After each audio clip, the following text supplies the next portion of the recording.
today I'm going to put off my part of the recording. I'll put this off. Sorry, you just listen to the voice because of the recording, the kind of recording we're doing. I can see my camera on. Okay. Welcome to class once again, everyone. Today we're looking at ADIP 02, Leadership and Strategic Management, and the topic we're considering is business ethics. Hopefully we'll finish this and then go to something else. We're looking at business ethics now.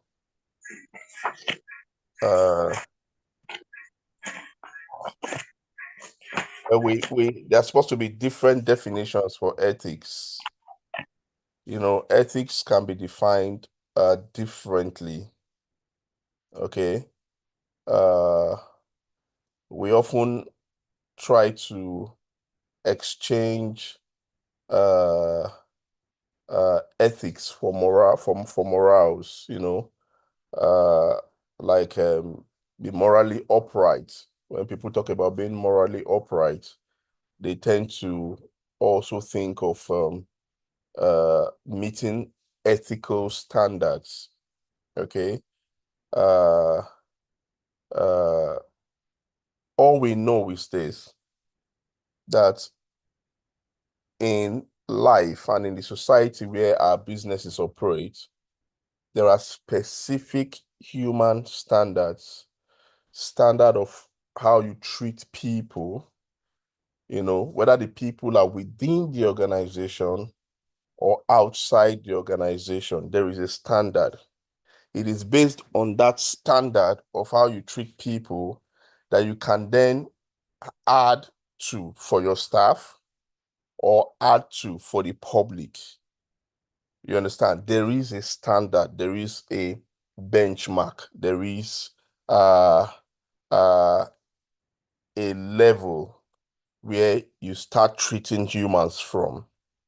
Now, the way you treat the public would be different from the way you treat your staff, for instance, the employees. The way you treat your staff will be different from the way you treat your family members. All right. But the fact is, all of them have one thing in common. They are all human beings, and you first of all treat every one of them as humans. Then you can begin to put some icing on the cake for others. Okay? But the fact is, there is a standard rule. There are ethical rules of how people should treat people or how people should behave. So if we bring that to business and talk about business ethics, we're talking about um, the moral behavior, okay, of individuals within an organization, the standard, the ethical or acceptable standard of society on how people should behave. Standard in the society on how people should behave. So for businesses too, there are standard levels of how businesses should behave. For instance, you would, if you are paying attention to some of those advertisements that was being done in the past, all those telecommunication companies advertisement that they were doing before, they could outrightly call the name of the competitor and say they are not good, or they could outrightly demarket that name, okay? Because that's one could outrightly demarket the other, mentioning the name outrightly without holding back. But then the um um is it consumer protection or whatever protection they are, start coming up with some kind of law saying you cannot outrightly bring another person's brand and then demarket it online, demarket it on television, just because you're more powerful or because you're richer. You should be able to protect people's brand and identity. Okay, I need to put off my video. I've just been informed. You need to be able to, you know, protect people's brands. The protection agency was to protect all brands, so there was no brand that was more important than the other when it comes to law in Nigeria. And because of that, they now moved from calling the names, of these other of the competitors to just using maybe their colors. So you will see an orange man making a phone call and he's just talking and talking and talking while the man wearing green is looking at the phone that the network has disappeared. The one wearing yellow is looking at the phone that the credit has finished. We already know yellow is attached to a particular telecommunications company in Nigeria. Green is attached to another one and all that. So we can as well tell, you know, um, uh, who they're referring, but they don't write their names expressly or say this is the third. So that is the standard, that is the ethics of advertisement in Nigeria. If you understand what I'm saying, if anybody understands what I'm saying, can you give me another advert that you see a company trying to demarket the competitors, but not using the names, not coming out expressly to use the names of the competitors in that advert? Is there any? Have you noticed any? If you understand what I'm saying.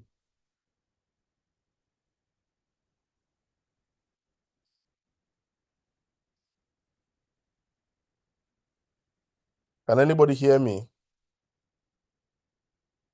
Yes, we are hearing you, sir.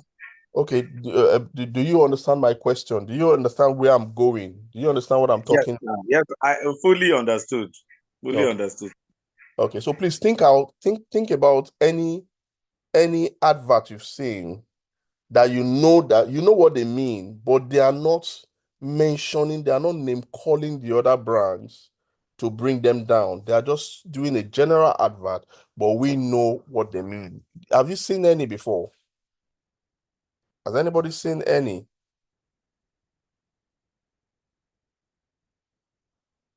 Okay, I don't know how many ladies I have in the class here today. I think should be just two, but it could be more. The way my screen is, I may not be able to see all of you at a time. Now, ladies, do you remember there's an advert that is it Funke Akindele appears on, and it's an advert for one of these um, toilet washers or toilet cleaners or liquids that you can use to wash the toilet. Can any lady pick up from there? Do you understand what I'm saying?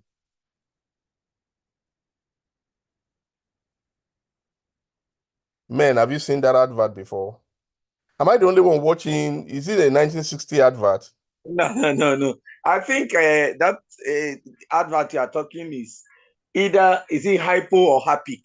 Thank you I very much. can still, yeah, yes, I can still remember where she poured the first one. Before Was then, nothing before happened. then, remember, good, she poured the first one, nothing happened. Thank you.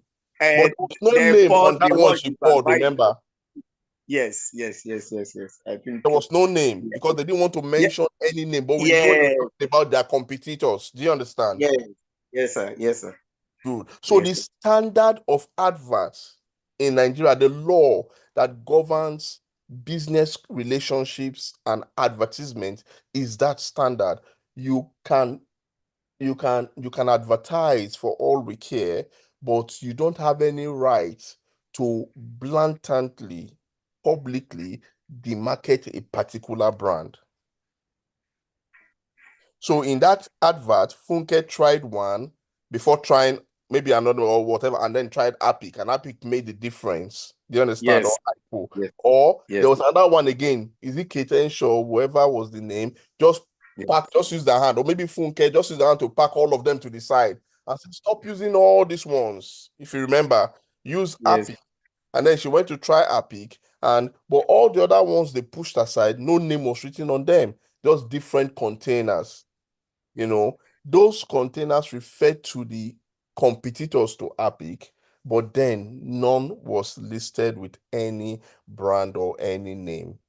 Does any other person now remember any advert of this sort that protected the name of the brand, even if they were trying to they were trying to advertise that they were better than the other brands? Do you remember any advert again like that?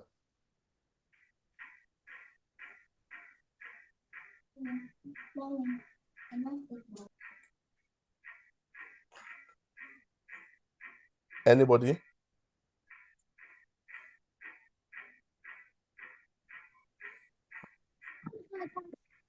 Mm. It's sad that we don't know. Well, let me go on. I'll go on. I'll just speak on. I'll speak on. I have a number of the adverts in my head, and I'm I never thought of them. I'm just using them to teach us what we call standards, ethical standards, standards accepted by the society. Uh, we have come to define ethics or morals as the rules we set, okay, to the rules we set to ensure we keep within the bounds of society. Okay, morals and ethics are the rules we set to ensure that we keep within the bounds of society. Now, the thing for business is that there are also rules. I just try to explain some of the rules governing advertisements, okay, in Nigeria. Okay. Now, if you look at for the media houses, one of the rules, one of the ethics they must meet is that nobody can come to their station and be insultive to the president. Have you noticed that before? Has anybody noticed that that's a standard in media? Sure. Thank You you. you cannot do that directly. Good. You cannot do that. Thank you. Okay, TMG, that's noted. Thank you for even letting us know because I was getting worried that I only have Jeremiah in the class. And Jeremiah, thank you for keeping this class. I would have called it off already and asked us to go read, or I'll send you a recorded class because if I'm talking and nobody's responding to me, I prefer to just let you all go, record the class and send to you. Since it's listening that everybody wants to do, we can just listen. But if somebody is talking to me, that keeps me going. So, TMG, your note is quite appreciated. Thank you. So, ethics. If you go on air, if you go on channels, I begin to say we must kill so and so. Maybe you're talking about Mr. President, or you're talking about one minister and all that. They will tell you, my friend, stop this. So you can't do that. You have to retract that statement. You have to whatever. You can't do that. So that the agency in charge of regulating the behavior of media will see that it is not it's not the media house that brought this person to do this.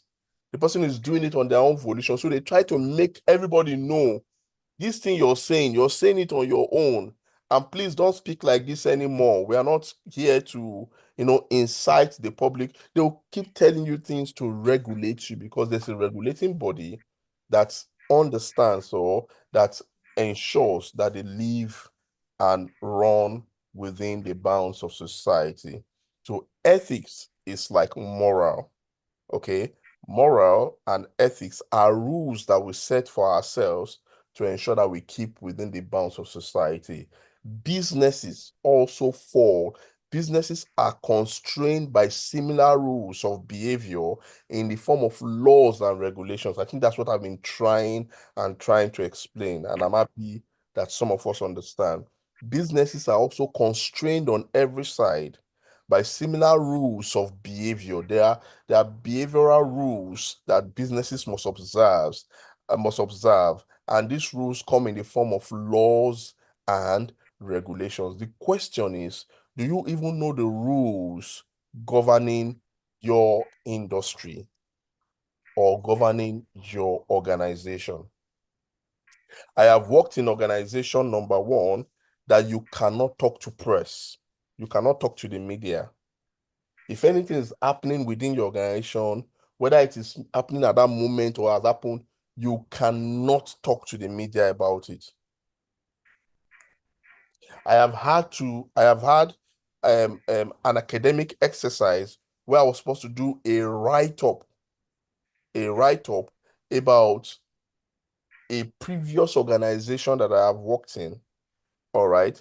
I had to do a write-up on how they've been able to match their risk management skills or risk management, whatever, with whatever they are doing and all that. But I had to put in that write-up that the name of that company will be I will use FT to represent the name because I don't have any permission to Right. use the name, any right to use the name of the organization in that write-up.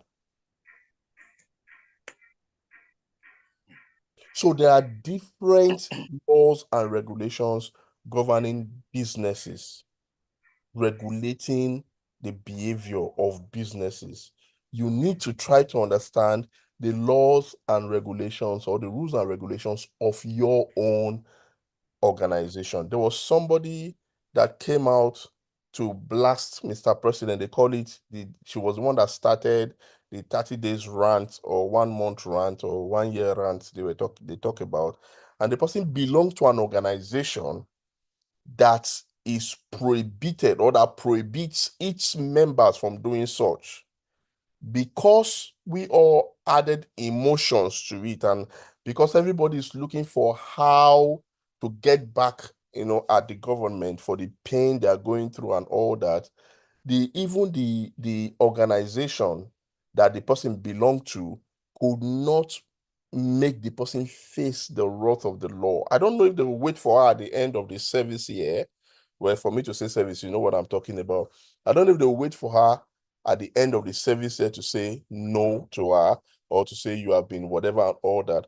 But they didn't do any. I think she was sued. She was sued. She was taken to court and they said the judges did not appear or things like that. Now, I think she tendered apology at a certain time. oh, fine, because I know too, they were calling upon her to tender apology. I didn't know of the She apology. tendered apology at a certain point. Beautiful, beautiful. Yes. So the fact that our blood they hot does not mean you can do or go against your organization. You understand? Uh, some years ago, some soldiers came from peacekeeping mission, and then when they got back to Nigeria, they brought themselves together and started started protesting. That's the word. They were protesting against the Nigerian army. I think that should be under Jonathan. I don't think it was under Buhari. I think it was under Jonathan. So they were protesting against the Nigerian army and they didn't get all the things that was due them and everything and all that. And I think I remember that day I was watching the news with my dad, and my daddy he gave a very long ease and he said, what has the army come to? That you cannot do this. That nothing in this world would ever make you do this. You are not policemen. But you know what? They did it. The army court-martialed them. They got Femi Falana, son, to be their lawyer, and they won against the army. I don't know if the army eventually gave them everything, but they won the case against the army.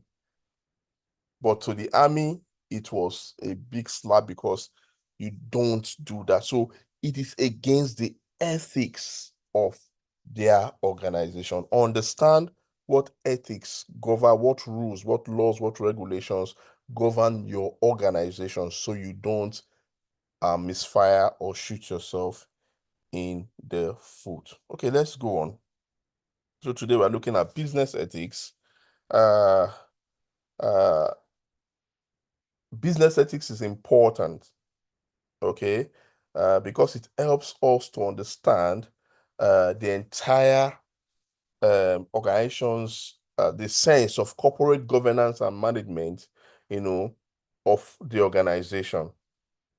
All right, that sense of corporate governance and management is spelled out in the business ethics. Okay. Um, uh, you cannot assume, according to Peter Drucker in 1990, no business owner, no business manager can assume that they are acting in the good of the public. Is it clear now? You cannot assume you are doing good to the public when you are running your business for profit.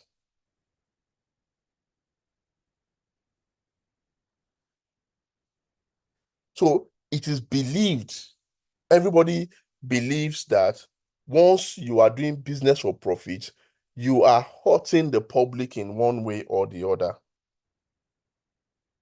They don't even think about what you put into your production, and all that, the cost of every other thing that brings about the product for you to now sell with a little product. They don't think about all those. They just feel you are making money, you're reaping the business, you're reaping the public rather of their money.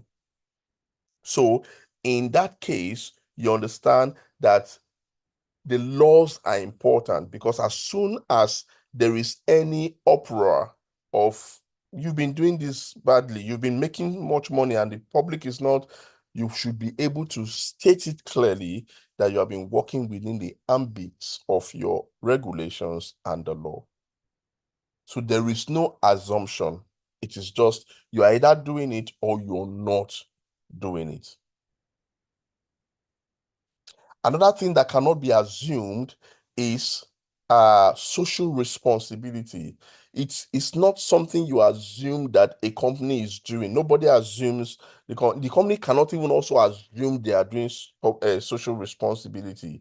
They must come out to spell it out. This is what we have done. This is what we have done. Now, one of the ways companies or organizations prove to the public that they have their interest at heart. Now, we've looked at business ethics, saying it is this standard we set for ourselves to ensure we're working within the bounds of society. And for businesses, we say these standards are set and kept, in the form of laws and regulations. And they are different. We have professional bodies, we have regulatory bodies, we have um,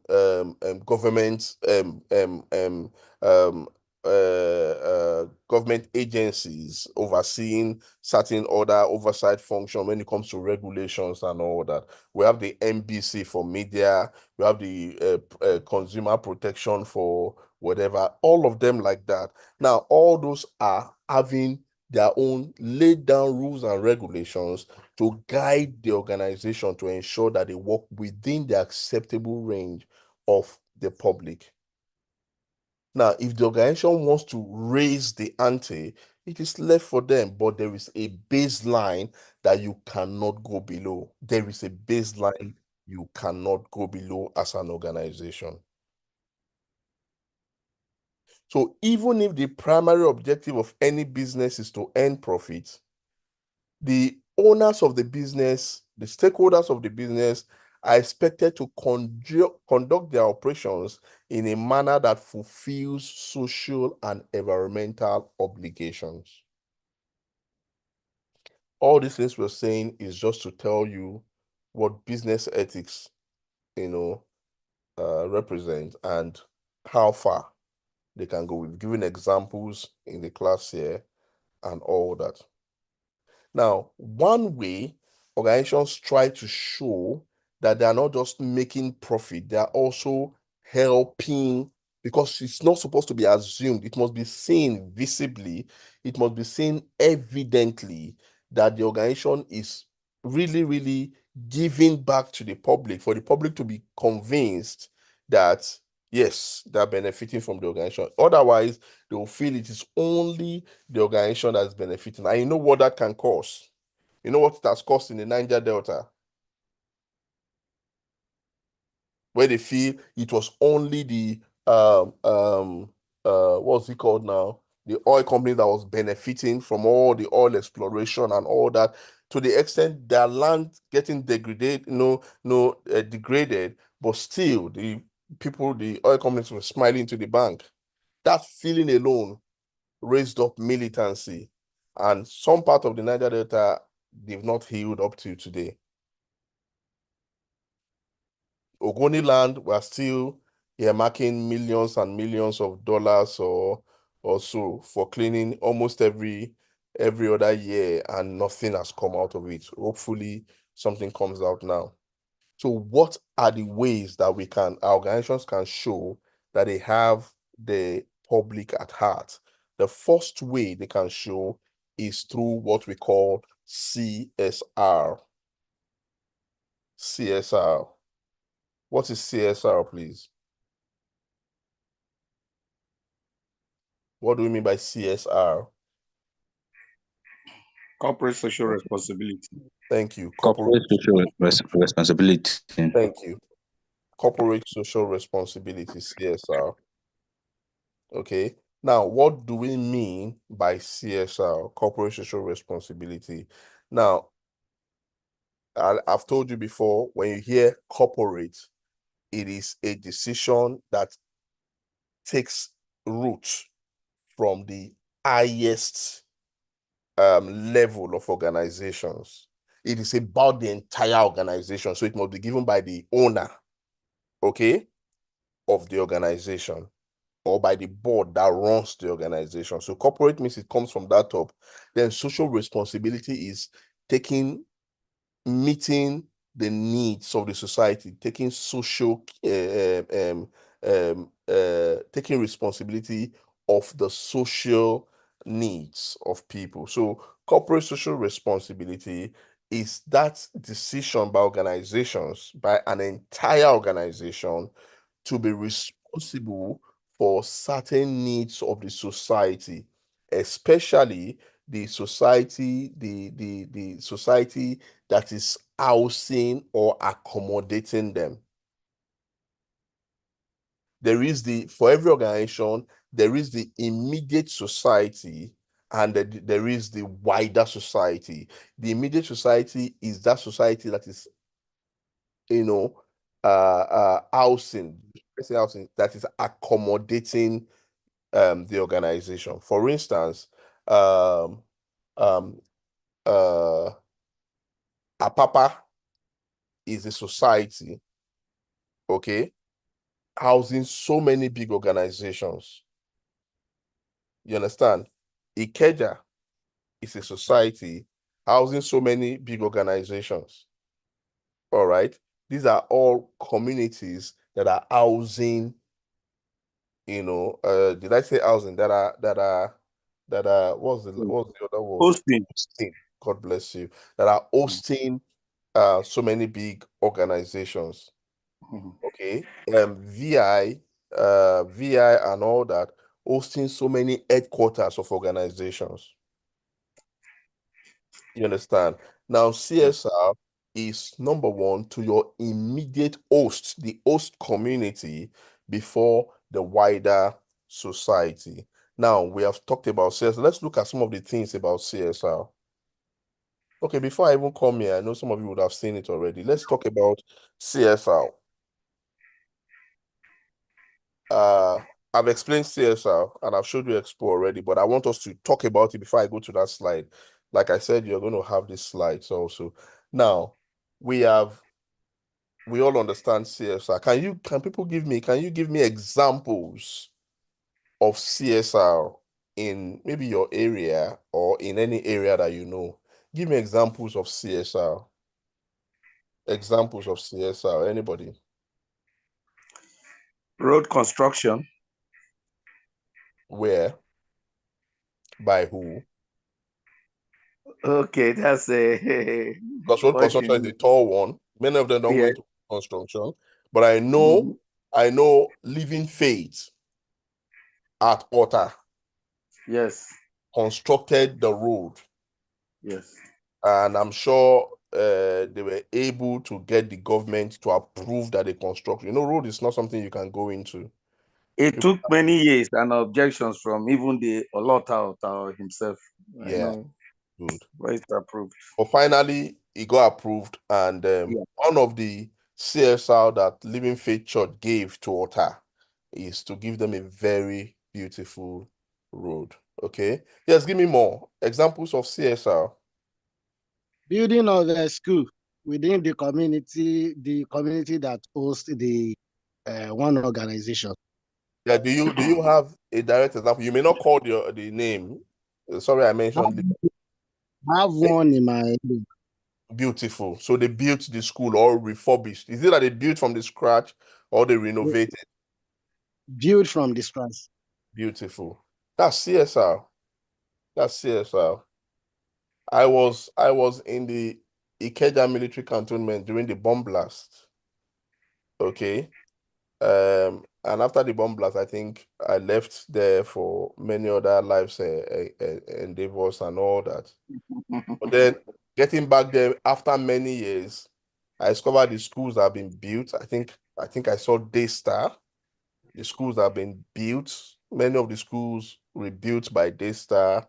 Many of the houses that were burnt down by the bombs, renovated. And I know the government did some, but I think I saw Daystar in some of the schools, and the schools became very beautiful. The ones I went to, and all that. So we all know, or we all have examples of CSR.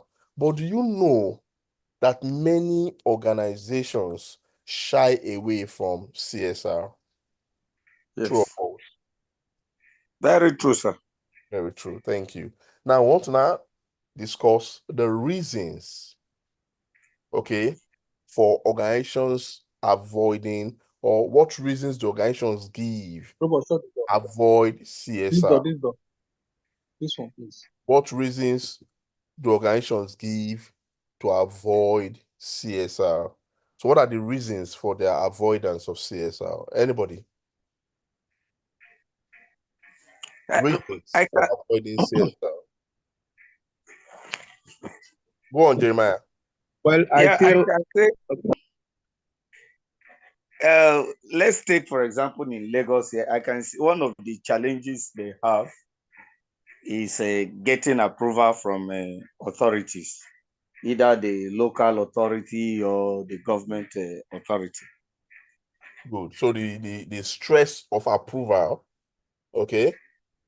The It's stress complex, not even stress, but or complete. complex process. Yes. Yes, the complex approval process makes Yes. Yes. organizations. Yeah, Yes. because I've seen, like you said, I've seen situations where an organization wants to do CSR, wants to do something for the society, and they still have to bribe the king, bribe the Oba, Yes. or bribe the area Yes. boy. Yes. Why would you want to do that? You are the one that want to do something. They're saying you must bribe them for you to do what you want to do. That's a very good. So the complex approval process, okay, could be one of the reasons. Please, I hope we're making notes. I hope you're jotting. Complex approval process is one of the reasons why organizations avoid CSR. Yes, Ayomide, you want to say something? yes. Mine, I'm going to speak from experience, and I will target insensitive demands of the community. Mm. So I grew up in a place where a company came to a community and decided to do CSR, and told them, okay, you have to choose between road and electricity. And guess what they choose? They said that they should get them food. You should get them what? Get them bags of food. They should get them bag of rice and beans. So, you see, and the company eventually did that because that's exactly what they want. So they wanted, so the company gave it to them. So insensitive demand from certain communities is just somehow. Yeah, That's just I my completely agree with that. I completely agree with that. So I think that's another one, insensitive demand. from society, from the community.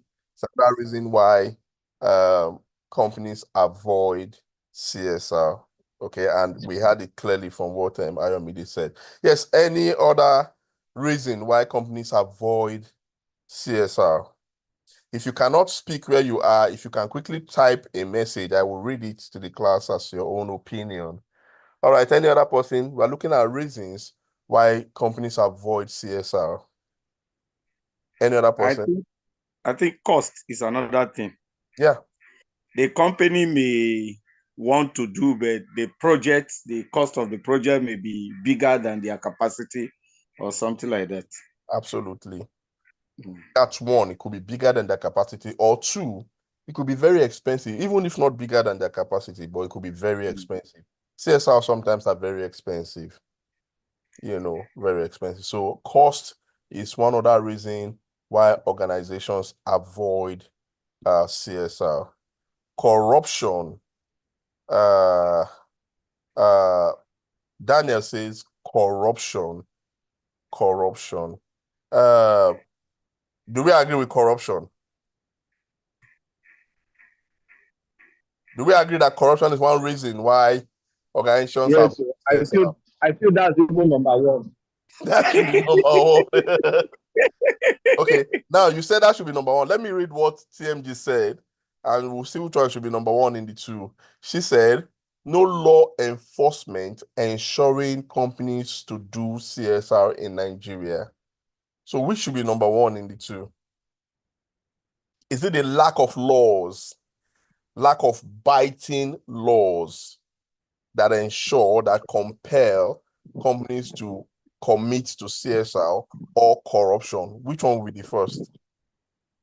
I think lack of laws followed by corruption. No, so I would say corruption, because the laws are there, but because of corruption, they're unable to enforce the law. They've removed their So teeth. it's corruption. Yes. So corruption is the basis. Okay, I agree with everyone. I agree with everyone. But let's know that these are reasons. Corruption is one. We've mentioned some others. Please note them. Corruption is added. Now, the lack of laws, the lack of biting laws. When I say biting laws, I hope you know what that means. The lack of laws that ensures companies commit to CSR in Nigeria is another one. Yes. Any other one before we move on? We've talked about cost. We've talked about insensitive demand. We've talked about corruption and lack of laws. I think we mentioned one earlier before those four. But then, are there more reasons? We talked of complex approval processes again from Complex local approval processes. Thank you. Yeah. So we mentioned 5 already, and that's fine. Yes. Is there another one? Captain P says corruption is the first one because the lack of enforcement of law comes from corruption. I agree with you.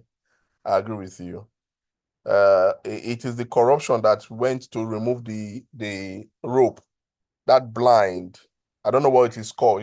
We tied that woman at the court. You see that her face is covered. Yes. Corruption has changed that blind from black to white. It's very transparent. And so she looks at people's faces to know the kind of law to, that's. I don't know if I can just share a very quick story. Go on, please.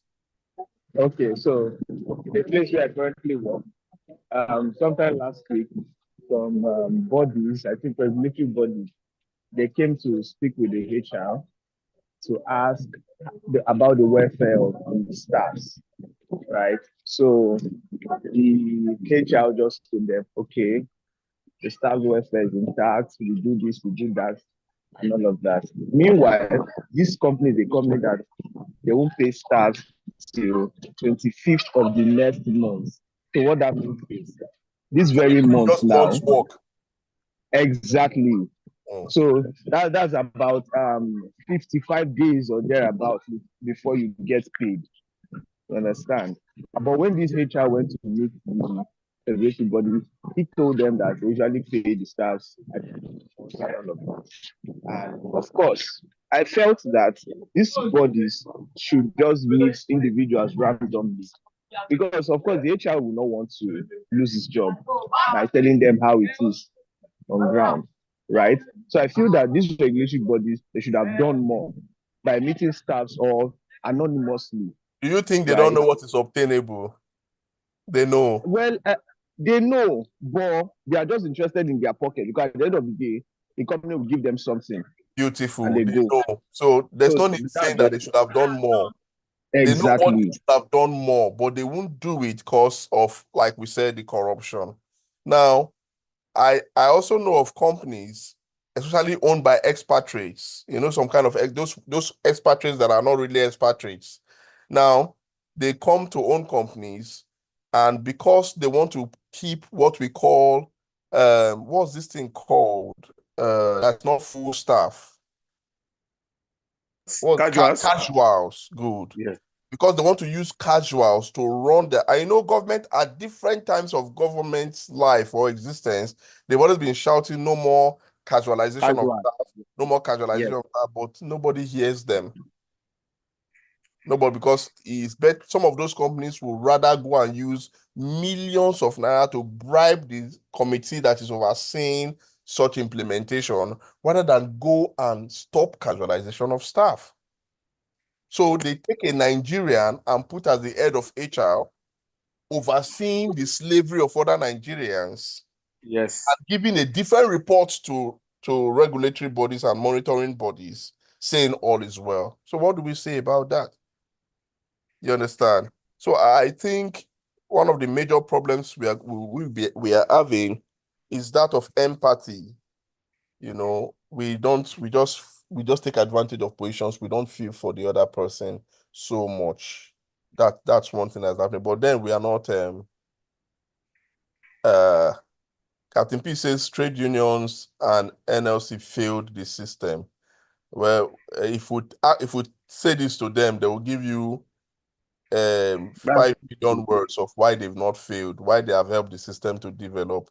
But that's for them. We're not doing campaign here today. Let's just go on.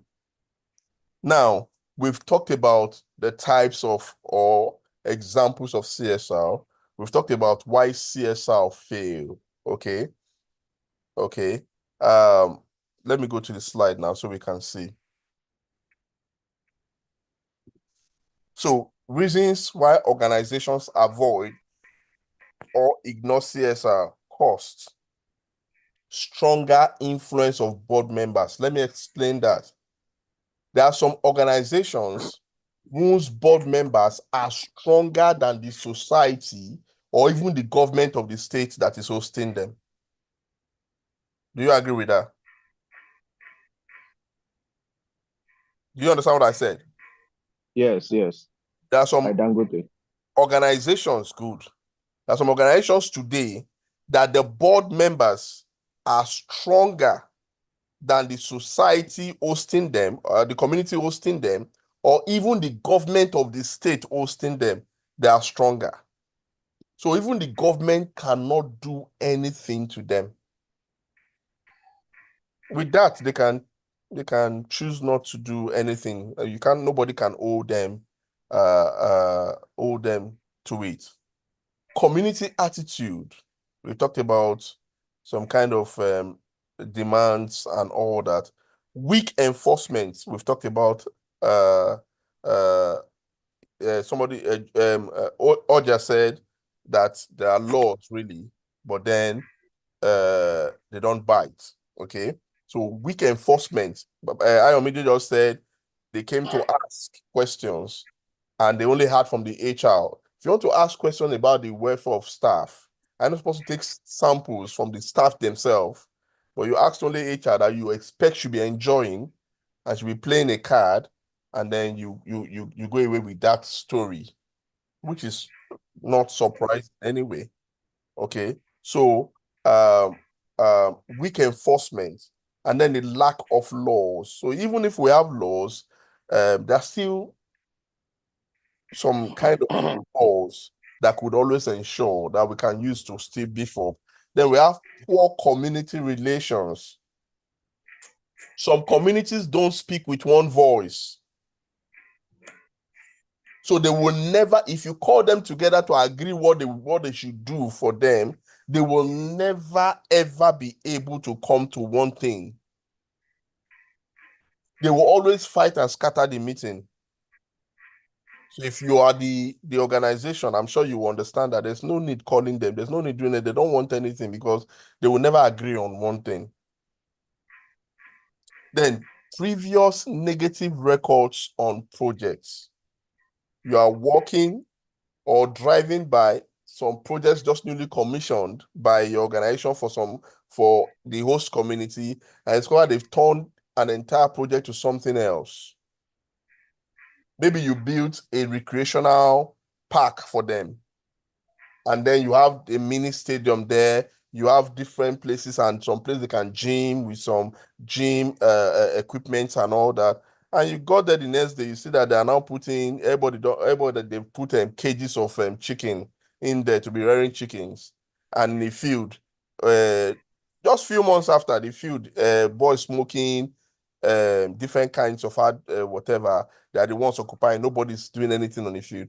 I'm sure with that, you will understand that you will not do anything. So you will not do anything again. You don't want to commit yourself.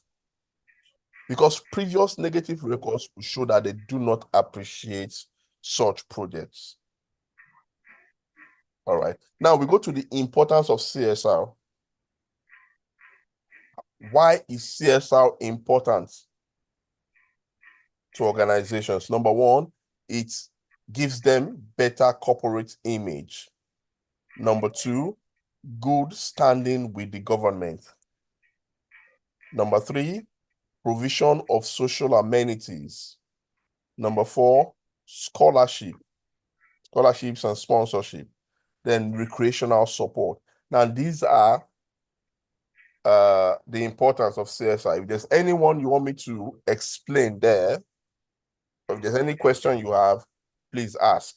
Now, Yes, I have please. just Sorry, sir. go on, yeah. Yes, please. Just explain provision of social amenities and scholarship and sponsorship. Yeah. How it is an importance of CS. Yeah, if CSR was not there, not in place, the societies that got the amenities will not get them, right? Do you understand? Yes. Okay. So is this importance of CSR to communities or to the organization? No, it's a mixed up. We're all mixing it up. Now, there could be importance to CSR to organizations and importance to CSR to communities. But now this is all I just got 5 points mixing everything up. Okay. Is it clear now? And the Yes. first two are for the organization. Then the other three are for the society, the community. Did you see that? Yes, I do. So we can as well say importance of CSR to organizations and give 5. Better corporate image, good standing with the government, maybe more patronage. I hope you know that a CSR can stimulate patronage, for products. CSR can also make people become loyal to your brand loyalty. Do you agree? Very true. Good. And then CSR can also make the community your own defenders, your own protectors. They defend your staff and all that, and defend your organization. Do you understand what I'm saying? So CSR, we've just mentioned 5 for the organization. That's how we can also mention 5 for the community. But I just had to mix it here. But please know, like Ayomide mentioned, and that's very important. You can be asked, what is the importance of CSR to the organization? And what is the importance of CSR to the society or community? I hope everyone listened to the 5 points I raised for the organization. Yes, sir. Thank you. So please take note. I just mixed it here, but you could be asked separately, and I'm sure you'll not run out of points. Okay. Now, let's go to effects of avoiding or ignoring CSR. When organizations avoid or ignore CSR, what is the effect? Remember, like we said for importance, There will be effect to the society, and there will be effect to the organization. Effect of avoiding or ignoring CSR. Do you understand? So we're looking at anyone I mentioned. I think all these ones are almost all of them are for the business itself. Okay, I think everything here is for the business, for the organization. Then we can now mention some for the society or for the community. Let me go with the ones I have here first of all. Effects of avoiding or ignoring CSR. Number one, boycott by stakeholders. Boycott by stakeholders. Bad corporate publicity. I hope you agree with that. Bad corporate publicity. Reputational damage to brand. Yes, reputational damage to brand. Imposition of fines or excessive regulations to force compliance. Do we understand that? Is that one clear? Imposition of fines or excessive regulations to force compliance. Yes. Thank you. Because in this case, once the organizations begin to avoid CSR, then fines will be imposed on them. You understand? Fines will be imposed and they'll be forced to comply, and paying fines or shutting them down. I hope you've seen organizations that they close down because of maybe they are sending debt into drainage or too much noise or whatever. They shut them down to force them to comply. And shutting them down means they'll lose some honor, they'll lose some money, all that. Even fines will take some money from them. This is one area where the government of developed countries really make so much money. CSR and health and safety, they make a lot of money because it's just stipulated. The fines are just stipulated. The fines are just stipulated. So you don't even, and the fines are not paid to the people on the road. Give us half, we'll remove it from you don't have all those things, you pay directly to the government, and government rakes in so much money from fines and all that. Now, extra business costs. You understand? Like I said, if you're closed down, you're going to be incurring costs. You're going to pay staff salary, but you're not working, you're not making money and all that. Loss of customers, then eventual closure of the business. These are all effects of avoiding and ignoring CSR from the side of the organization. Can we say the effect on the society? What are the effects of avoiding and ignoring CSR to the community? Anybody, please, quickly. What are the effects? Okay, so I feel you made mention of the Ogoni land. There's a whole lot of issues going on there. As at that time, I don't know about now. So it will cause harm to the host community if the company don't do CSR, particularly related to how they can stop all those harm or control the harm. Beautiful. That's my. So harm to the community. Yes. Another one. Lack of basic amenities they Lack should of have. amenities. Yes. Lack of basic amenities. Any other one? Lack of infrastructural facilities. Yeah. Lack of infrastructural facilities. Yeah. What if I say increased mortality? Does that make sense? Yes, sir. Yes, sir. You are, sir. Good. And then if I also say low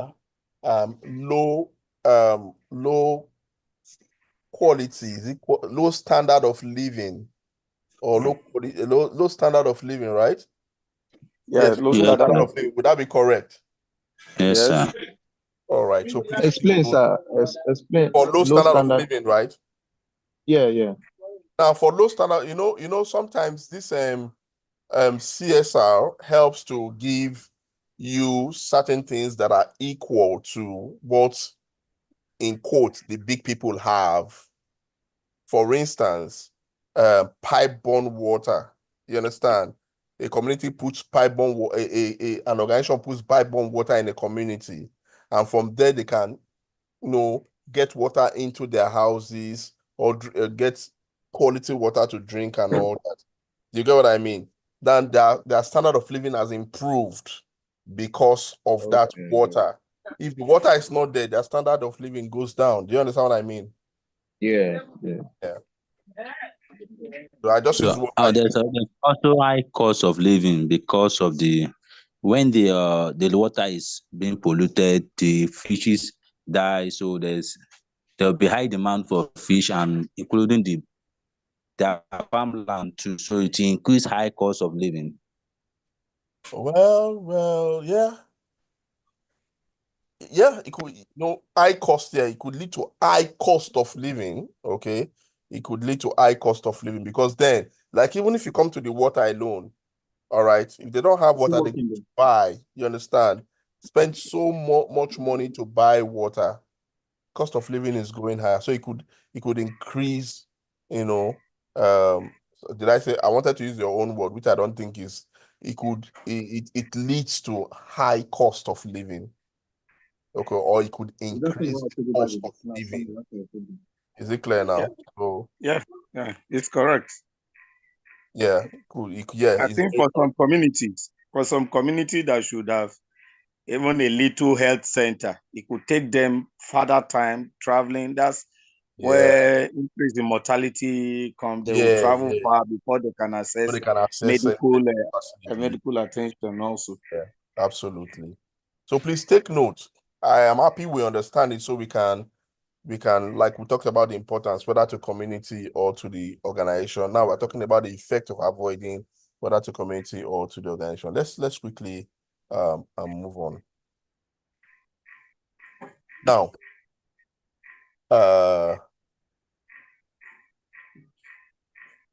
let's look at the approach to business ethics that most business take. Now, how do businesses approach? Remember, we said you cannot assume. We don't want to assume. Even businesses don't want to leave anything to chance, don't want to leave the community to assume or to make themselves assume they are doing well for the society. They like to spell it out. So what are the approaches to ethics that most businesses take? Number one, they publicly state their ethical policies. Have you ever seen businesses publicly stating their ethical policies? How they treat people, how they treat the society, how they treat their staff. Have you ever seen it anywhere?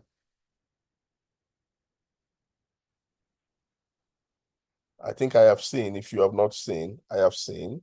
Okay, so they publicly state their ethical policies. Number two, somebody has a message. Yeah, Daniel says yes. Thank you, Daniel, for confirming. So that's one thing they do when it comes to committing to ethics. Number one, they state their ethical policies. Number two, voluntarily agreeing to some form of self-regulation. Voluntarily agreeing to some form of what? Self-regulation. Daniel also said customer-centric. That's good. Yeah. Young says some oil and gas do state it at the reception. Thank you very much. Thank you very much, Young. Some oil and gas state it at the reception. Many big organizations, when you just enter the reception, you will see their policies. You will see their uh you see, I've forgotten, it just escaped me. Two things about the business, and then you see their public their ethical policies also listed just at the reception there. So number two, the fact that they voluntarily submit to self-regulation through an independent industry body. Like I said, to some it is professional bodies, to some it is bodies created by law, to some it is even the National Assembly having oversight functions, to some it is just And bodies like NAFDAC, bodies like SON, okay, BON, is it BON they call it, or I don't know, for broadcasting and all that. All those are regulatory agencies, and organizations submit to them to show their commitment to ethics. If you don't have anything to hide, you will. Now, another one, work closely with local and national governments for guidance on what social policies should be adopted. There are marshals, there are representatives of organizations that relate with the public or with the community, and with that they understand the needs of the community and know the kinds of policies that should be adopted. Some of them, these policies are reviewed. There are some baseline policies, and then there are targeted policies for the year, what they want to achieve for the society for the year and all that. So that one could be reviewed yearly, case may be. Okay. Allow businesses to work in harmony with local residents who are affected by their business, activities. These are also things that are instigated by the representatives, the ones that link the organizations with the society. And then if there's anyone that's been affected by the activities of the business, they are able to work with such people. Let's move on quickly. Now, this is where you need to pay some more attention, please. We're now going into some not so general discussions about ethics. So please pay attention. According to Fisher and Lovell, 2008, like I said, in the exams, you will say, okay, you have past questions. You've seen that they mention one of these names, but you can quickly link them to something because each of the names link to something, like Fisher and Lovell now linking straight to ethics. All right. You will not see all the other names we discussed under culture, for instance. You will not see it under ethics. So the names are easy to link up with their kind of theories. Fisher and Lovell suggest that there are three ethical standpoints, that organizations can adopt. Three ethical standpoints that organizations can adopt. The first one is called the deontological standpoint. Deontological standpoint, that's number one. Number two is teleological standpoint. Teleological standpoint. And number three is the ethical relativism standpoint. They are saying these three standpoints, organizations can adopt any of the three, or all the organizations you see, you will see that they have adopted one or two out of these three. Now, let's go with the first one. The first one is deontological standpoint, and in the view of the deontological standpoint is that in response to an ethical problem, morals dictate a particular response. In response to an ethical problem, once there's an ethical problem, there is no need running from pillar to post. Morals would dictate the response. Now, I want to give an example. I think I've said something like this in this class before. Now, you are in the office and you got a call from your driver's phone. Hello, James. That's the name of the driver. Okay, driving the company's vehicle or driving you as a company's driver. Hello, James. No, God, this is not James. Your driver, James, just hit one woman selling no, didn't eat the woman, just tried to pack and he just threw away the woman's wares, the eggs she put outside for sale. So he broke all about six crates of eggs and broke the table too. And the poor man is just here, not knowing what to do. James is begging, but we need to compensate the woman and all that. If you receive such a call, what will you do? Did anybody hear my story? Yes, sir. If you receive such a call, what will you do?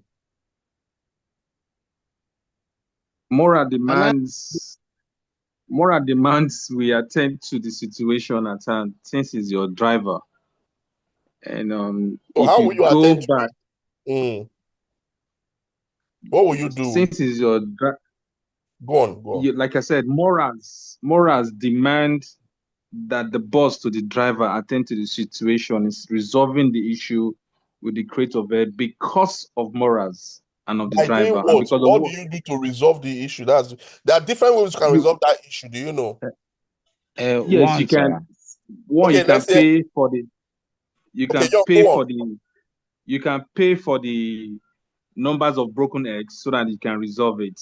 Because without that, by trying to make an explanation or an excuse, it's going to be difficult for the seller. So making a payment to cover for the damages is one of the ways I believe can be resolved. All right, good. Thank you. Oja, do you have something else to say?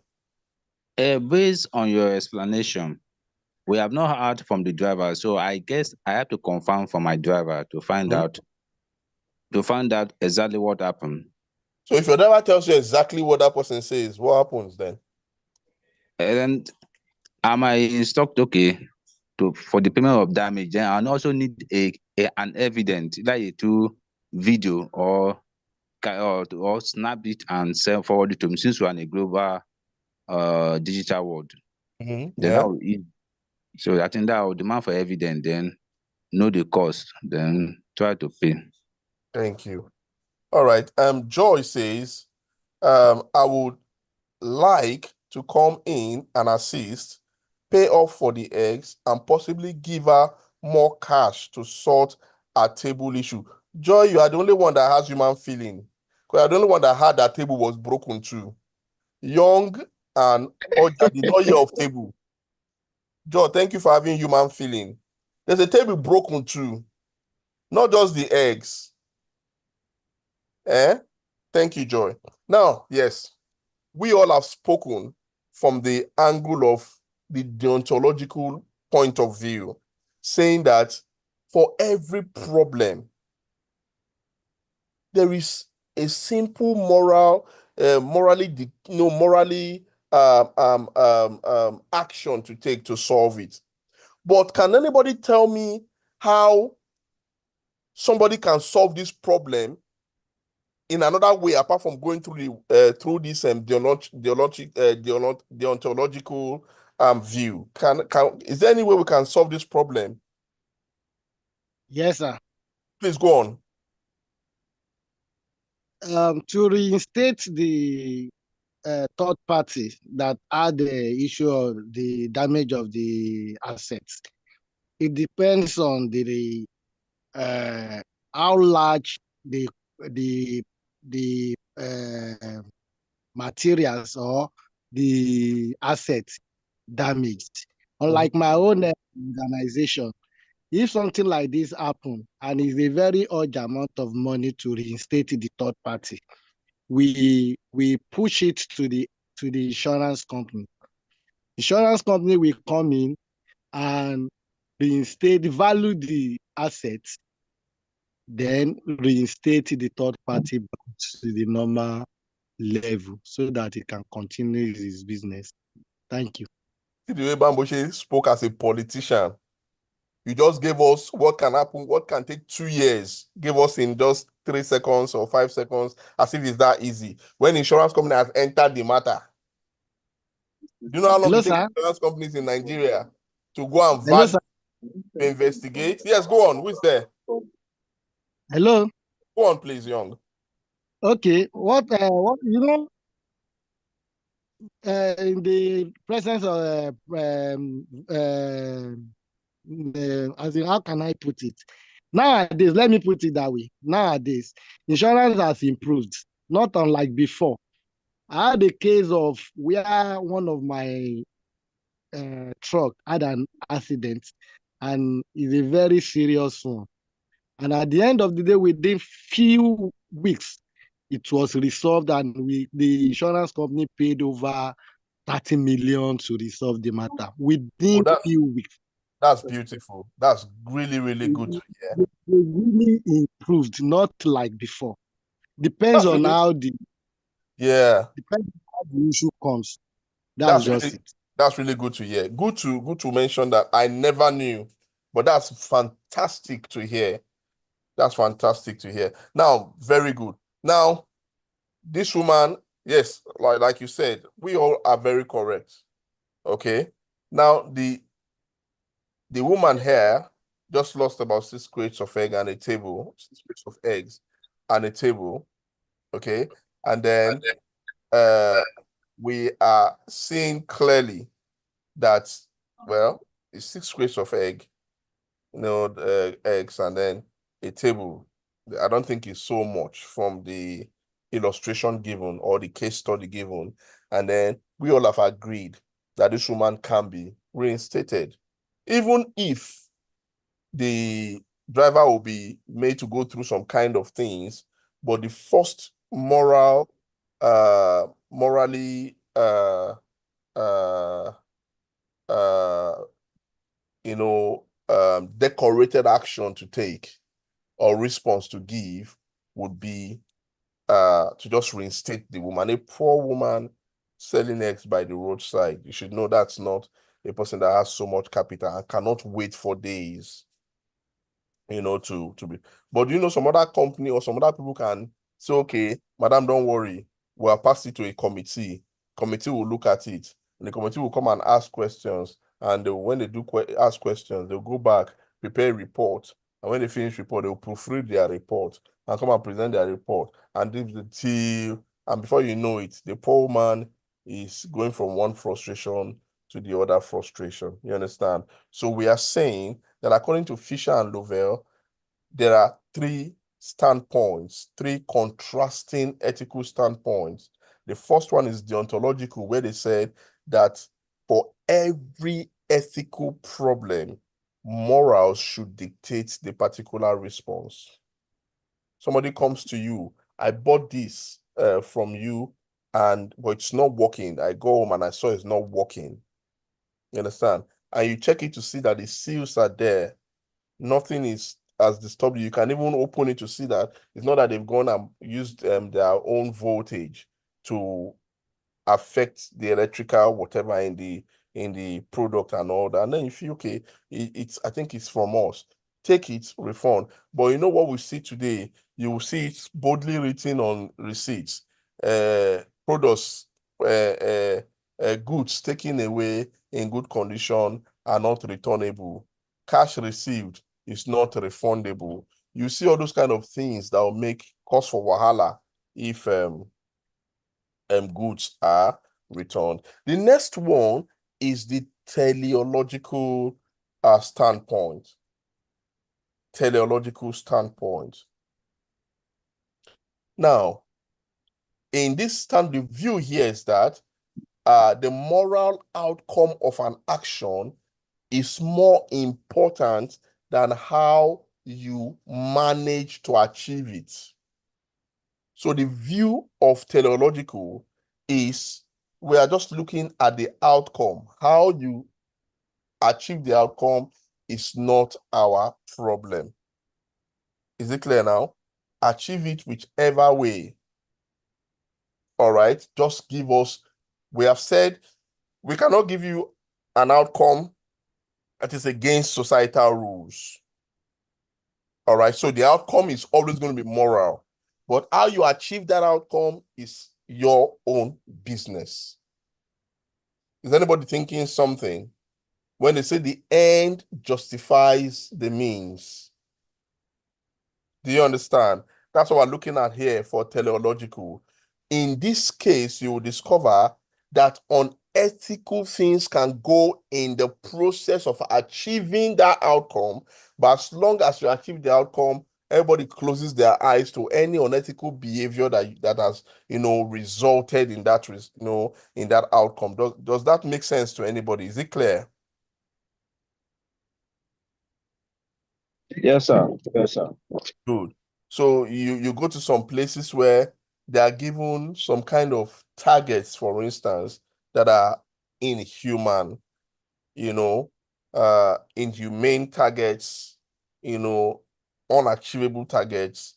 And these people with the targets, because they want to keep their jobs and still feed themselves and still be responsible for their families, may do some things that are untoward in order to get this target running. At some point, when this man was the central bank governor, Sanusi, he once mentioned that there was a tracking of is it 500 million? I think 500 million. When they say 500 million, what person they use? They see that the 500 million just goes from bank to bank and spends six months vacation in different banks. He comes to this bank, stays for 6 months. After that 6 months, it is moved to another bank to stay 6 months. He's then moved to another bank to stay 6 months. And because of that, Sanusi made some kind of declarations then, which I'm not ready to go into, but we understand what could be happening in that with that kind of cash. All right. Now, so the teleological is achieve an outcome, forget about how you manage to achieve it. We don't care how the outcome is achieved. Is not important. What is important is just the outcome. So number one, the ontological is saying morals will dictate. Number two, okay, is saying throw morals to the bin, or whatever you want to do anyhow you want to do, just give us the outcome. Then number three is what we call ethical relativism. And here, the view is that moral beliefs are the private concerns of individuals. They are person-to-person concerns. Okay? So if you are working with people that feel it is morally right for you to stand up when they walk into the office, give it to them. So if you see a company that has its headquarters, for instance, in Nigeria, where if the boss is coming to office, the receptionist must stand up. If they pass by every other office, all the other people must rise up to say good morning and all that, and they must put sir, and they may not be able to even look at the boss in the face and all that. That kind of company, when they go to some foreign lands, especially some developed foreign lands, that have another kind of belief system, they adopt that belief system in foreign lands. For instance, a company owned by a Nigerian, thriving in Nigeria with all I've mentioned, coming down to maybe to the US, where you must look at the boss in the face. You call them by their names, no need for sir or anything. You call their names, you look at them in the face to speak, even if you are the cleaner or you're whatever you are, or the security guard. You look at them in the face, you call them by their name, you speak to them the way you want to speak to them, and all that. You will discover that if they have a branch in a country like that and they visit, the gate man calls them by their name. Femi, welcome. And they talk to the gate man, I mean the security guard, and they say, oh, you okay? How have you been? And oh, I've been good, John. I've been good, Femi. It's been nice. How is your country? How is Nigeria? I say Nigeria is fine and all that. They will take what that country serves because it is the private concern of that country. So in that case, you will see that one company can be operating different moral belief system as far as they're in different lands or different geographical areas. Does anybody understand what I'm trying to explain?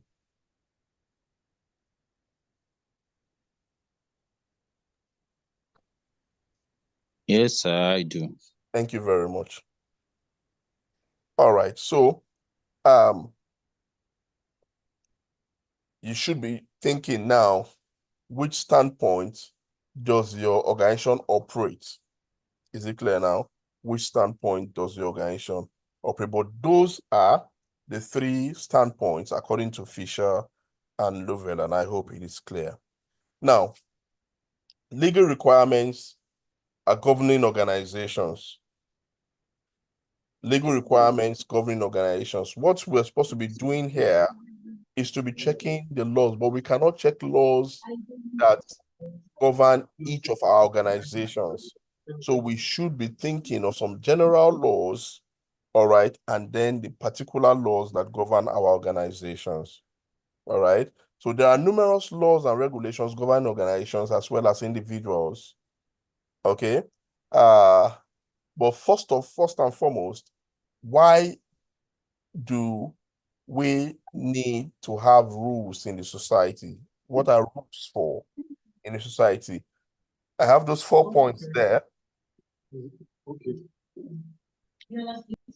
I have those 4 points there as regards why rules are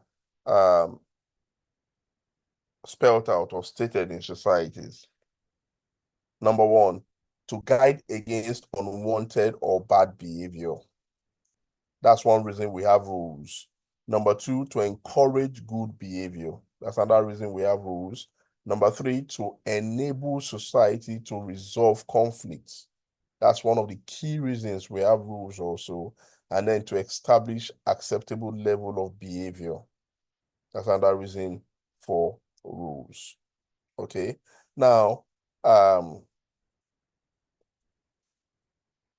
most organizations have general laws that govern them. And then there are specific industry laws also, okay? That we may not be able to go into. But the fact is this: we should know some general laws that govern organizations. Can you mention some of those laws, especially in Nigeria? Some of the laws that govern organizations. General laws. Anybody? Do you know some general laws that govern organizations?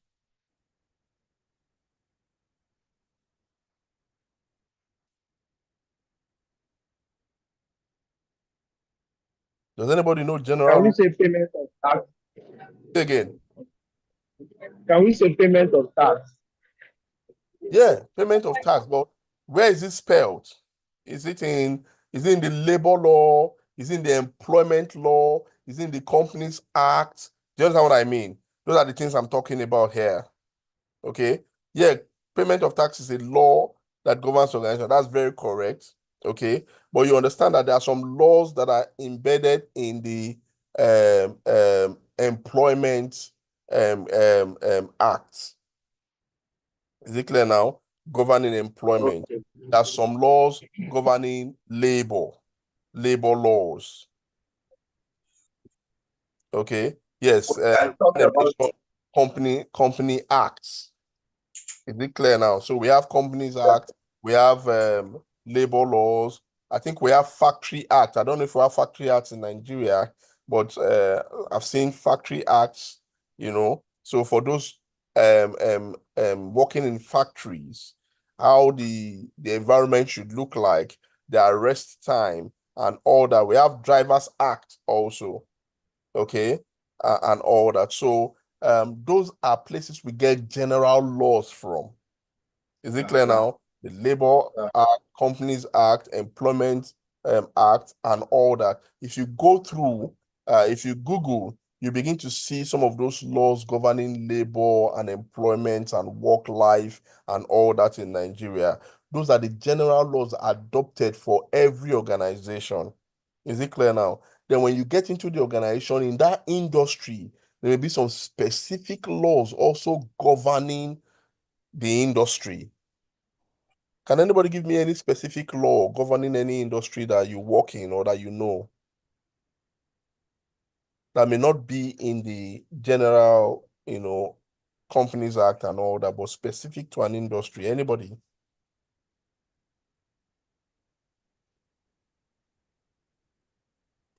I hope you know we have the law, the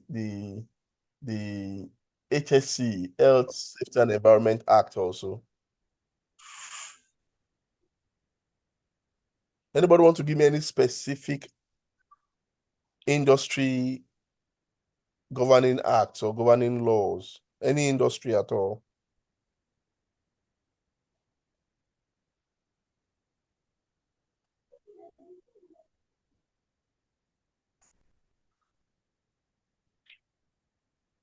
All right, just understand that whatever industry you're working, there are some specific industry governing acts, okay, laws or regulatory laws for that industry that you could have, So please try to check and know. The more you know about these things, the more your value actually increases within the industry. And now, as we talk about laws and governing organizations and all that, can you tell me how our judicial system is the levels in our judicial system? What are the levels we have in our own judicial system in Nigeria? What does our judicial system consist of in Nigeria? Anybody? Our legal system. What does it consist of? What does the judicial system consist of in Nigeria? Is the question clear at all? Or you can't hear me? Not really clear, sir. Now, under the judicial system in Nigeria, we have some levels. Okay, Daniel says upper and lower house. No, upper and lower house, I think those are the lawmaker you're talking about, right? Yes, that's lawmakers. Those are lawmakers. We're talking about the courts now. What are the hierarchy of the courts we have in Nigeria, the judicial system? Okay. We have the High Court. Can we start from the lists and go upward? The lowest. Okay, we have the customary court. Customary court, yes. We have the magistrate. The magistrate. Yeah. The state high court. Yeah. The federal high court, yeah. Court of appeal, industrial court, and the Supreme Court. Beautiful. The industrial court you called after Court of Appeal, do we have that one in our judicial system? No. It's not there. It's not there. Yeah, it's not there. It just equates, the industrial court may equate one of those courts you've mentioned, just like the Sharia courts. I think the Sharia court equates the customary court, right? Yes. No. I think the Sharia court is mainly for the northerners, and that's we're not saying something about the we're not saying which is for. We're saying the level of the Sharia court is the same as the level of customary court. Yes. Yes, sir. Should we say that? That's a religious court. So the Sharia is a religious court, but it's not in the Constitution of Nigeria. It is. Don't mistake it. It is equal. It is equal to the customary courts we have. You understand? Yes. The level of power of the Sharia courts is the same as the level of power given to the customary courts in Nigeria. You understand? So don't say it's not in our constitution. Okay? It is.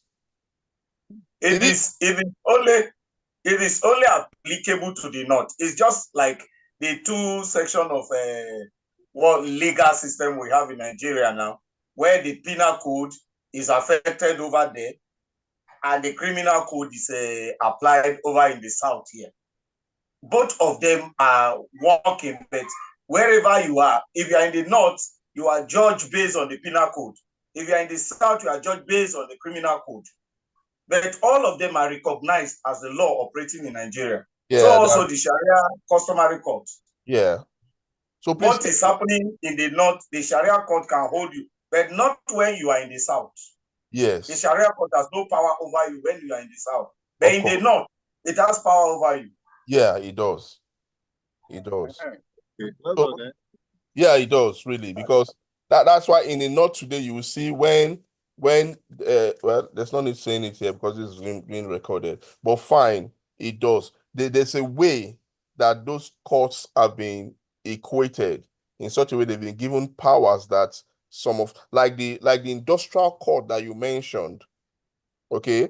Now, the way to determine the power of a particular court is to know where the appeal to the ruling of that court takes you to. Do you understand?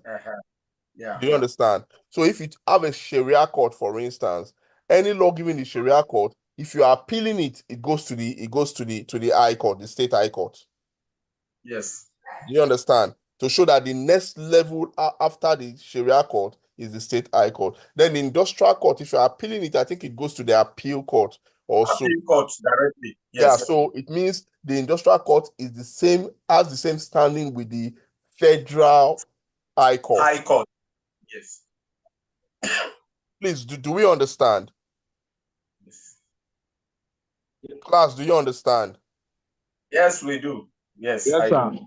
All right. So, but you can read up. If we're making error, we can correct ourselves. But that's how it is. So we're just looking at all those because we're talking about law, legal, governing things, and all that.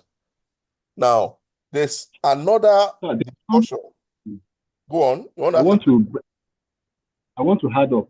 There is go a court that is hidden in our high court. They call it Court of Admiralty. Say again. That court is a court that Court of Admiralty. Court of Admiralty. Mm-hmm. Yeah, that court, it deals with issues like maritime issues. Like in UK, in their court system, they have it as a Court of Admiralty, separate court from their judiciary system. But in Nigeria, we have our Court of Admiralty being hidden in our Federal High Court. Whenever there is a maritime issue, that is why we have the maritime lawyers. They go to High Court to track out the issues. Okay. They don't go to any other court. They start it from High Court. From the High Court. So okay. High Court, if it is something that they will go by arbitrary way of resolving the matter, that is, they will tell them to set a panel who are lawyers so that they will listen to their for words and for arbitration. They will now resolve it for them. That's when they want to settle the matter out of court. But once there is an issue in maritime, they go to High Court because the Court of Admiralty is hidden in High Court. Yeah, fine. That's fine. So we have different. I know today government can even set up mobile courts to try small kind of offenses. You must understand, the only way to understand the powers of those mobile courts is to know where your appeal goes. If you are appealing their ruling, where does it go? So you will know where they fall under the judicial ranking or judicial line in Nigeria. Do we understand? So it's fine. Thank you very much for that, Daniel. Now, there are three considered views of interpretation on how the legal system works. Now, we have been talking about the legal system. We've talked about all our courts. We've talked about where Sharia falls, where industrial falls, and then I just mentioned the Admiralty, where it falls. There are many others, okay? Sometimes some industries are so big that they need specialized lawyers to try their cases. You understand? And they don't just come to the normal court with a normal judge because they themselves are also specialized. Okay, some in copyright matters, some in terrorism matters. Okay, some in like Daniel mentioned, maritime matters and all that. So they judge according to the body of laws that focus on those areas. All right, but then on a general note, there are three considered views of how the legal system works.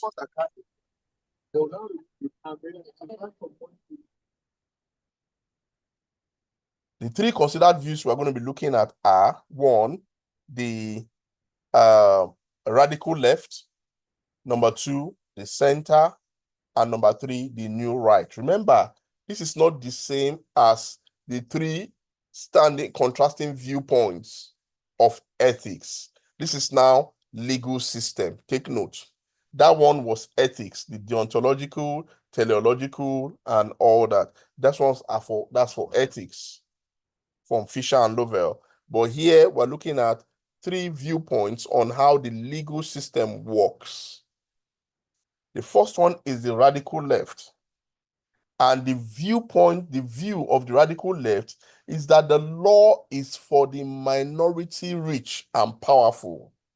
And when used to help the ordinary person, it is difficult to enforce. How many of you are on that radical left side? How many of you are on that radical left side? That the law is for the minority rich and powerful. And when used to help the ordinary person, it is difficult to enforce. Do you agree? Absolutely. I think in our country today, that is absolutely what is obtainable. The law stands in favor of the minority, rich, and powerful people. So the majority masses don't find justice. It's difficult to enforce the laws in their favor, because there's no money to even, how a law case can drag 10 years, 20 years. They don't care who is at fault or who is whatever, Somebody says, take it, take everything, snatch everything, let them go to court. We'll match them money for money in court. We'll match them lawyer for lawyer. And so when one is bringing 30 sand, the other one is bringing 60 sands, and you are bringing 60 sands and 30 sands, 90 sands in a court of 1 sand as the judge. And that sand as the judge is helpless because out of the 90 sands in his court, about 15 to 16 of them were his lecturers. Some of them bought his textbooks he used in school. And then you want him to judge. He will keep recusing himself until he runs away from the case. Yes. That's true. That's why you don't see cases coming to light. They just keep recusing themselves. They keep recusing. Because what do you want to do? And I've experienced this live. I won't mention the name. A very big man. The man is a son. The son is a son. I'm not talking about Femi Falana, please. But this one, a very big man, and their focus was on aviation. So this very big son, old man, the son got into some contracts with government and all that. During Jonathan's time, he was arrested because he wasn't whether remitting to the government or paying loans or whatever. Some things happened, and Jonathan secured his arrest. And it was being taken from the hospital because they will immediately arrest them, hypertension sets in and all that. It was being taken from the hospital to the court. And on some of the episodes in the court, you see the father who is a teacher who is a godfather to the judge in the court, coming with other sons who taught the judge, coming with other sons who even signed the guy's form, the judge's form, before he went into the university to read law. And then you want the judge to pronounce something against them. He will not. He will not. He will not. If they see that there's nothing in the law they can twist again, they just recuse themselves. They are sick, or they'll say, please accuse me of bias. Let me just leave this case. And then the next day in the paper, you have accused him of bias. He's not competent, this, and he lives jejely like that. So the radical left feels, or their view is that only the rich can access justice. The poor cannot access justice. Okay, I'll be rounding up very soon. So you can prepare for Monday. Now, the center says, the center, the viewpoint of the center is that the law is a set of rules to protect individuals, resolve disputes, and establish social behavior. You see that the center is the I don't know if I don't know if I should call it the ethical standpoint of the law. Do you understand what I'm talking about? The center is what the law is supposed to be. But then the left says that, this law you're saying is to protect individuals, resolve disputes, and establish social behavior. If it has gone left, it means it is only for the rich. Then if it goes right, it's saying that, yes, we accept that it is a law to protect everybody. So the new right says that we accept the center's point of view. The new right accepts wholeheartedly the center's point of view that the law is to protect individuals, resolve disputes, and establish social behavior. Is it clear now? But then the new right is saying that there should be, or that there is an emphasis on less regulation and intervention regarding business activities. The new right is saying that the law, yes, it is to protect individuals, resolve disputes, and establish social behavior. It should allow businesses, okay? It should not regulate so much and intervene so much in business activities. That's what the new right is saying, believing that the consumers, the actions and behavior of consumers would determine, is it clear now, will control the market and control the behavior of employers and employees. So radical left says only the rich can access justice, or the law is for the rich and powerful. The center says the law is for everybody. The law is for everybody. But the right says, yeah, it is for everybody. But then step down, relax your tough regulation and intervention on businesses, and allow the behavior of consumers to determine who wins in the market. Do you understand? So please, what you should be thinking of now is which part of which law affects your own industry and order. Finally, on a final note now, the most important laws that affect businesses are the following: contract laws. You have heard of the law of contracts, employment laws, company and financial laws, consumer laws, health and safety laws, intellectual property laws. All right, these are the most common laws that affect businesses. Is it clear now? And then finally, McDonald's and Nijof suggest a number of methods to nurture corporate ethics, how to nurture corporate ethics, including number one, training sessions. How do you nurture corporate ethics? How do you raise the bar? How do you ensure that the entire organization play the ball according to the rules set by the society and set by the organization? Number one, there should be training sessions allowing leaders to communicate acceptable legal behaviors. There should be training sessions allowing leaders to communicate acceptable ethical behaviors. I know by the time you hear from your leaders, by the time you hear from the owners of the organization and all that, it sticks more, because especially when you see them living according to what they've said. Number two, storytelling examples of good practice used by existing staff and managers. When we say storytelling, you're trying to link everything to history,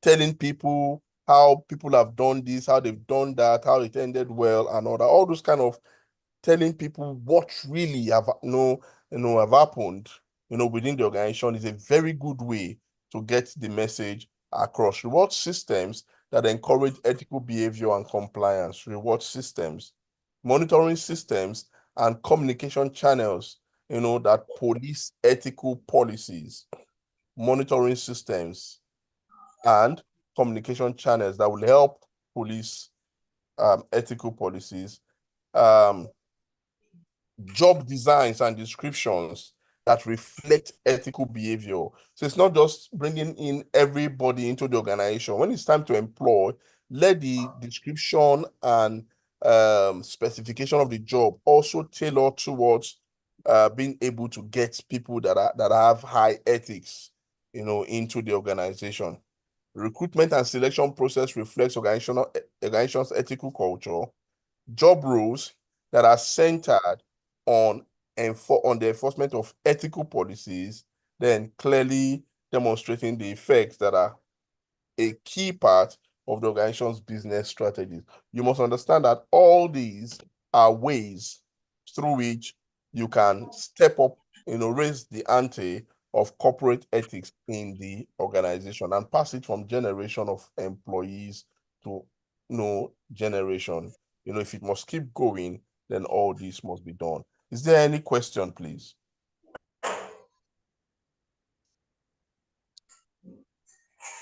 Any questions?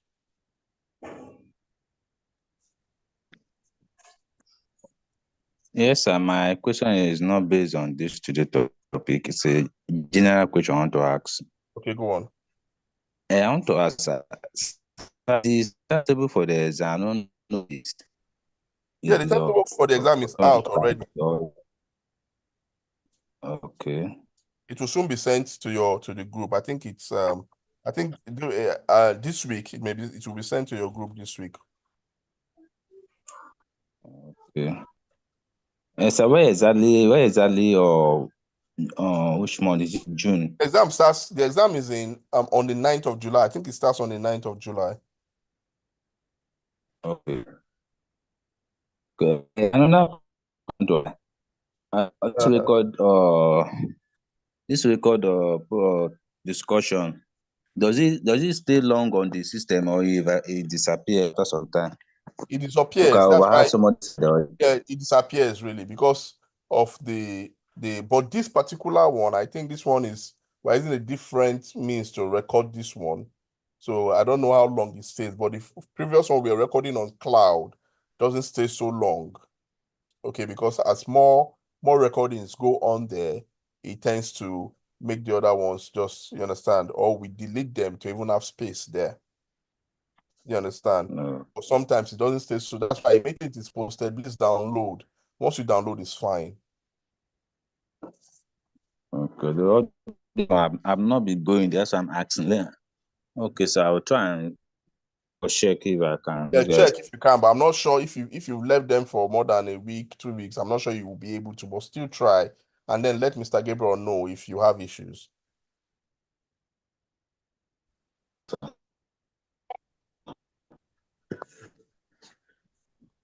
So for the advanced class, your exam starts on the 9th. Your exam is Wednesday 9th and Thursday 10th of July. Please take note, Wednesday 9th and Thursday 10th of July. Any other question, please? Jeremiah, mute your Sorry, sir. off your camera, please. The exam, 2 papers per day. Yes, you have 2 papers per day. Okay. You have 2 papers per day, but you have 1 hour break in between the 2 papers.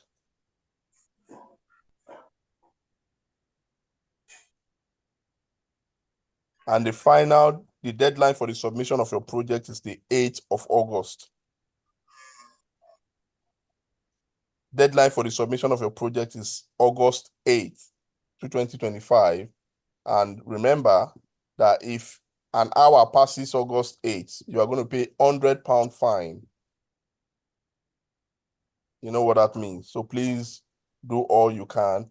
And please understand that if you send your project to your supervisors, always expect that it is towards the weekend that you will get response. So rather than waiting till Saturday or Sunday to send your project, if you send on Sunday or Saturday, you may be getting your response the next week Saturday or the next Saturday or next Sunday. So please send your project work during the week, so that by weekend you'll be able to get your response. I hope it is clear. For all those that have sent their project topics and they've gotten approval, fine. Others will get their approval as soon as you send. Sometimes as soon as you send, please let Mr. Gabriel know so that the center can quickly approve your topic and all that. And if your topic has been adjusted, please stick to the adjustments. All right. And then, like I said from the very beginning, if you are fond of going to just copy somebody's project or copy one of your previous projects or going online to just get a full project, it may pass because we may not put all the plagiarism checks, but then it could haunt you later. I heard of is he an Harvard or Oxford professor, a dean or so, that had to step down because one of his projects that he wrote very, very many years back, before he even got up to that position, one of the projects was flagged up for plagiarism because they had to test all his works. So please, you don't know when your work will be called to. So please try to do more of paraphrasing. Don't just copy things verbatim from anywhere. Paraphrase, add your knowledge to it, add your construction to it. Let's know it's from you. And then referencing is also very good. Well, is there any other question before we call it a day?